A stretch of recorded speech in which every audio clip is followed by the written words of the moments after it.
आज हम लोग पढ़ेंगे व्यंजन। बहुत पूछा जाता है और कितने तरीके से पूछा जाता है। बच्चे अगर एकदम से स्पष्ट रूप से इसको ना पढ़ रखें तो फिर गड़बड़ हो सकता है। इसलिए चलिए इसका हम अध्ययन करने से पहले आप सबका हम अपनी 40 क्लासेज में स्वागत करते हैं। तो आज हम लोग व्यंजन पढ़ेंगे। व्यंजन जैसे आपको मालूम है, स्वर अपने आप में स्वतंत्र है। स्वर को अपने उच्चारण के लिए किसी की सहायता नहीं लेनी पड़ती। पर व्यंजन में एक बात है कि व्यंजन को अपने उच्चारण के लिए स्वर की सहायता लेनी पड़ती।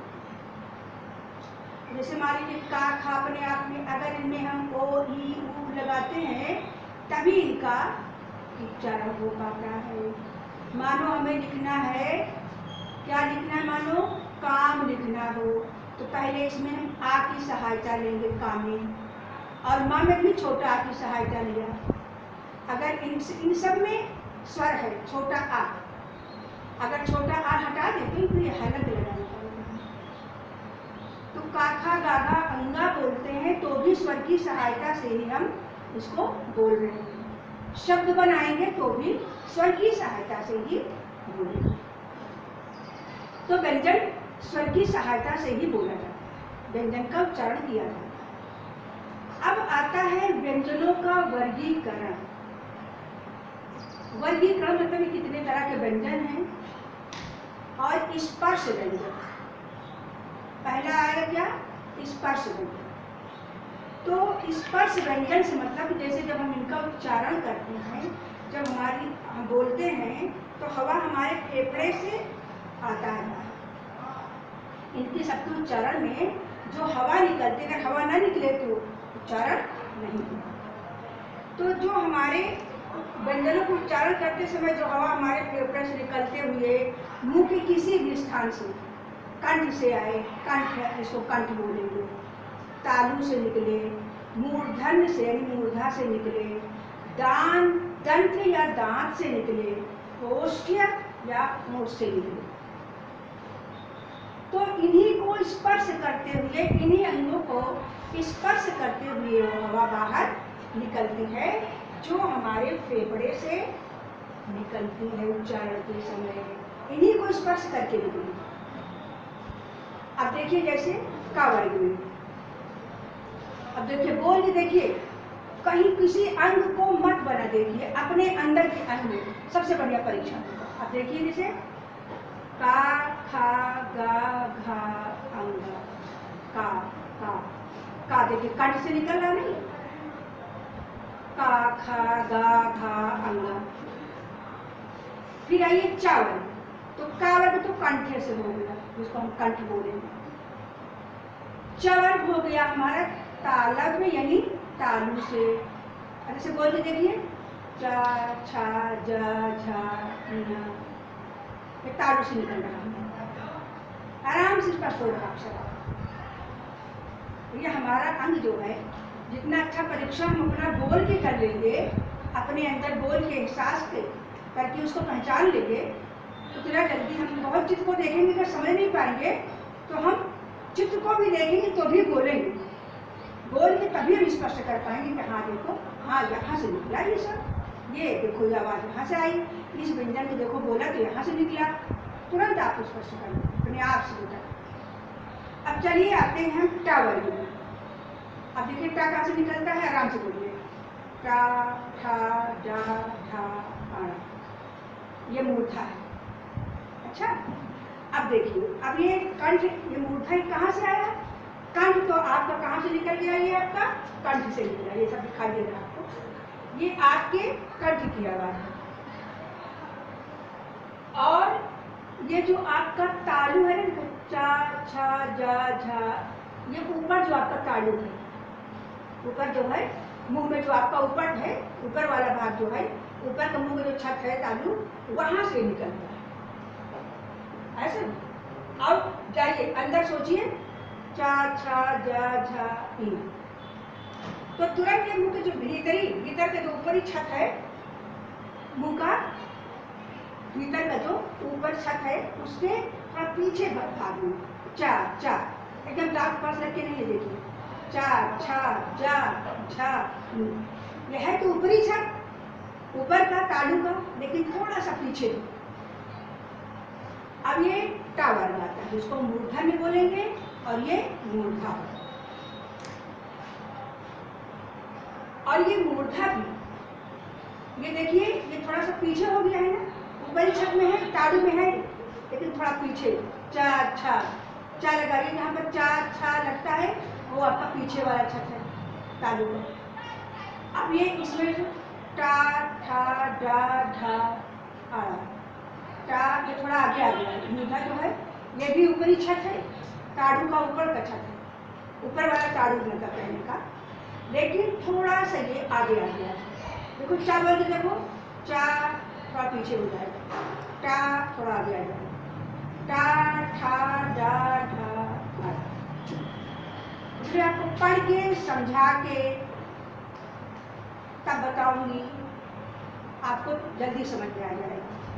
आप तुलना कर लेंगे, आपको समझ में आ जाएगा। ये छत देखो हल्की नीचे हो जाएगी ऊपर की ताड़ू में, चा छा टा ठा, थोड़ा सा थोड़ा पीछे थोड़ा आगे, ज़्यादा नहीं। अभी तो दांत का ही है, दांतों इन पे ध्यान दे रहा है। कंठ से मालूम हो गया ताड़ू वाला और मूर्धा। अब ये जो ता था दा था ना, ये दांत के पास से, जीभ दांत के पास लगे हुए, ता था दा धा ना। और ये सीधे सीधे पावर्ग ओष्ठ, जिसमें होठ से पा फा बा भा मा, इन दोनों में, इन तीनों में तो कोई दिक्कत नहीं समझने में तालु और मूर्धा में है। बस इतना समझ लेना कि ये जो आपका तालव्य है, ये तालव्य मुंह का भीतरी ऊपरी छत है, लेकिन थोड़ा सा हल्का सा पीछे की है। ये भी ऊपरी छत है, लेकिन हल्का सा आगे की है। तो ये वर्ग, इन वर्गों का ये फेफड़े में जो हमारे उच्चारण करते समय, व्यंजन उच्चारण करते समय जो आवाज आती है, यानी जो हवा निकलती है, आवाज नहीं, जो हवा निकली, इन्हीं अंगों को स्पर्श करते हुए निकलती है। अब ये घोषत्व के आधार पर, घोष क्या है? जो ध्वनि निकलती है, घोष अघोष है ना। घोष में यानी घोषत्व जो है, उसी में घोष, घोष जिसको सघोष भी बोलेंगे, और अघोष। तो जब कोई चीज हम बोलते हैं तो जो हमारी स्वर तंत्रियां, जैसे हम इनका उच्चारण जब करते हैं, तो जब हमारी स्वर तंत्रियों से एकदम घस के निकलते हैं, उनको स्पर्श करते हुए निकलते हैं,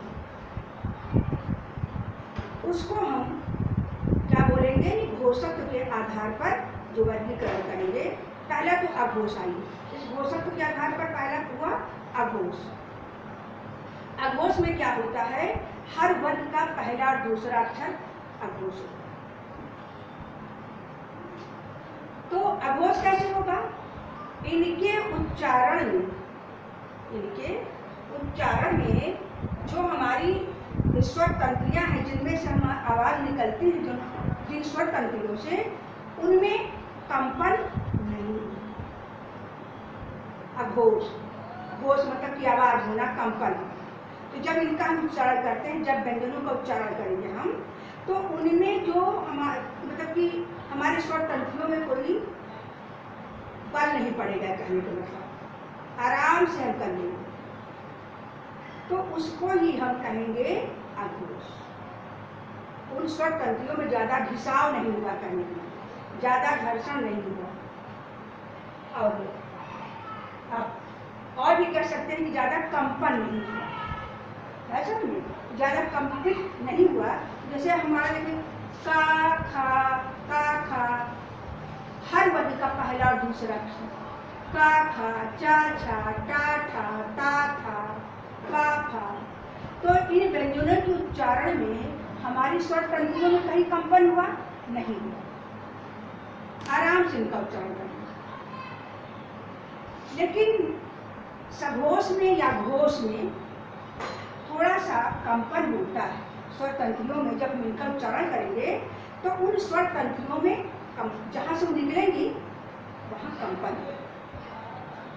और ये हर वर्ग का तीसरा, चौथा और पांचवा, हर वर्ग का तीसरा, चौथा और ये पांचवा होगा। जैसे आपका अब देखिए हर वर्ग का तीसरा गा, जा, गे, तीसरा हुआ ऐसा नहीं, और चौथा ये हुआ और पांचवा। इनके बोलने में थोड़ा सा हमारे स्वर तंत्रियों में कंपन होगा। जैसे गा, उसको बराबर से बोल दिया का, खा, गा, खा, अंगा, थोड़ा सा बल पड़ा ना, कंपन हुआ, थोड़ा घिसा हुआ, घिसा, चा, झा, निया, डा, ढा, आड़ा, दा, धा, ना, बा, भा, मा। इनके उच्चारण में हमारे स्वर तंत्रों में घर्षण होता है, कंपन होता है। क्या होता है? कंपन होता है। तो ये हमारा घोषत्व के आधार पर अघोष या घोष, अघोष को सघोष भी बोलेंगे। ये आपको स्पष्ट हो गया होगा अच्छी तरह से। अब आता है प्राण। अब प्राणात्व के आधार पर, अब प्राण का मतलब हवा से, इनमें भी स्वर निकला तो कंपन हुआ, और प्राणात्व के आधार पर मतलब हुआ कि प्राण यानी वायु, हवा। तो जब हम स्वर इनका व्यंजन का जब उच्चारण करते हैं तो जब कम हवा लगे, यानी हवा कम निकले उच्चारण करने में, ज्यादा ना लगे, यानी ज्यादा न करना, तो वहां पर अल्प कर, अल्प का मतलब ही आपका थोड़ा होगा, दिखाई दे रहा होगा, अल्प का मतलब ही थोड़ा होगा। तो इनके उच्चारण करने पर मुख से हवा कम निकलेगी। अब ये है आपका हर वर्ग का पहला, तीसरा, पांचवा। जैसे मान लीजिए पहला आ गया का, गा, है ना, वर्ग का पहला, तीसरा, पांचवा। तो पहला आपका का, गा, अंगा। तो जो हमारे मुंह से निकलता है चा, जा, टा, डा, इनके उच्चारण करने में बस पहला, तीसरा और पांचवा, इनके उच्चारण करने में जो हमारे मुंह से जो हवा निकलती है वो हवा कम निकलती है, वही प्राण है, वही प्राणात्व के आधार पर कहा जाता है। अल्प प्राण, महाप्राण। अब महाप्राण से समझ में आ गया कि जिसके उच्चारण में हवा मुख से ज्यादा निकले, वो दूसरा।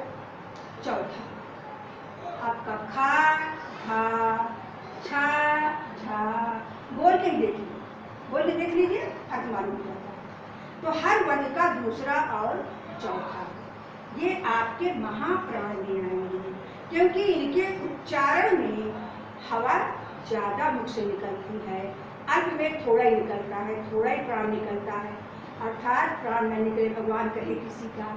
इसमें वायु मुख से कम निकलती है और महाप्राण में वायु ज्यादा निकलती है। तो ये आज हमारा था व्यंजन और व्यंजनों का वर्गीकरण, उनका स्पर्श व्यंजन यानी उनके उच्चारण का स्थान। जब हमारे फेफड़े जब भी उच्चारण करेंगे तो हमारे फेफड़े से जो वायु निकल करके आती है वो किन किन अंगों को स्पर्श करके बाहर निकलती है। अब इनको अच्छी तरह से आप पढ़ लेंगे, समझ लेंगे, और समझ क्या लेंगे, मैंने तो समझ लिया कि आपको समझ में अच्छी तरह से ये आ गया, आपको इसमें कोई कठिनाई नहीं। और अब इस वीडियो को यहीं पर भी रोकते हैं क्योंकि इसका बहुत बड़ा है क्षेत्र। अभी इसमें और हमें बताना है, शेष भाग हम अगले